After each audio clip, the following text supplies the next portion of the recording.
Good morning again. I wanted to talk a little bit this morning about winning in real estate.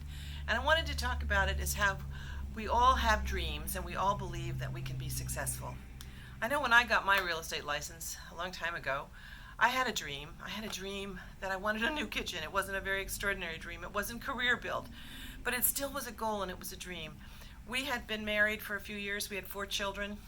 My husband's company had changed over several times, and he asked if I wouldn't participate in becoming part of the family breadwinning part. And wasn't exactly what I wanted to do at the time with 4 kids. I had one still in diapers and one just out, and 2 in kindergarten and second grade or something like that.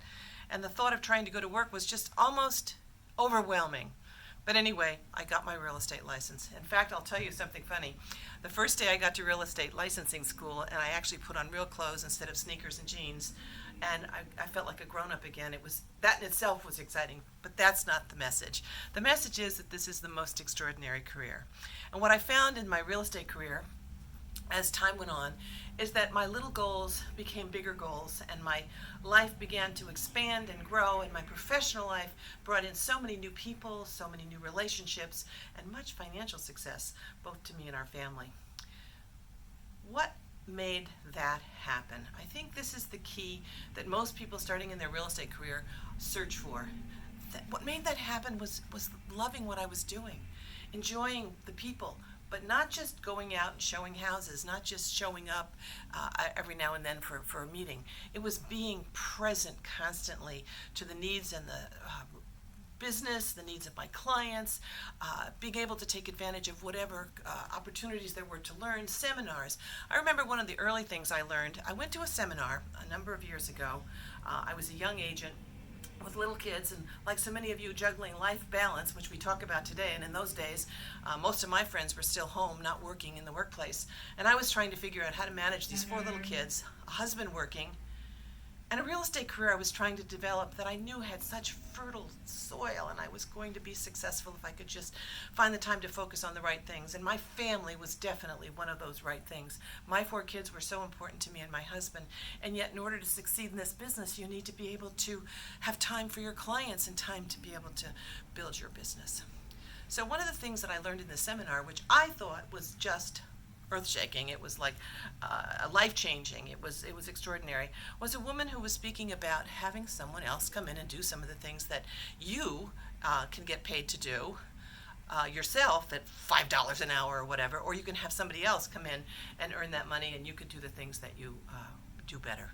So my first initial foray out into getting some help was to go down and find someone who could be at home, who could help me with the kids so that I didn't have to worry if the bus delivered them early or late or didn't come.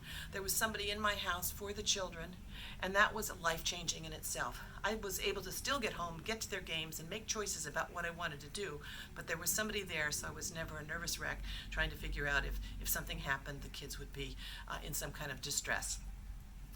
From there, I took the next step, and I think I was the first person in our company, which actually in the end, that a company I worked for turned out to have more than 30 offices and hundreds of salespeople.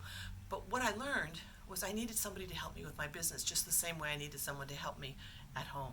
I hired an assistant, and I can still remember the manager broker in this office saying to me, "So what do you want this person to do, and where are they going to sit, and why do you need them?" And I said, "Well, they can type the letters I need to get out." It was a long time ago. We had the old typewriters. We didn't have computers in those days. And they can do the mailings, and they can search the tax records for the information I'm looking for. Well, I'm out showing houses with real live buyers and sellers, and not just sitting at a desk doing the paperwork. That was the second big transition into becoming successful. What this allowed me to do was focus on the real part of my business, the entrepreneurial piece. And what I want to say to you this morning is think about what you do. We all have different goals, and we all have different reasons for being in this business.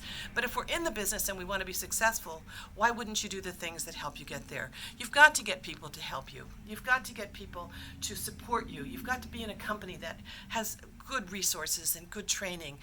These are the things that will help you, if you're talented and entrepreneurial, to differentiate yourself.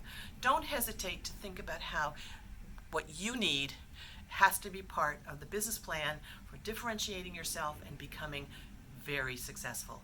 And success in real estate is like nothing else. It's just amazing. So thank you again for listening, and I'll be happy to share some more stories with you as we move along at winning in real estate.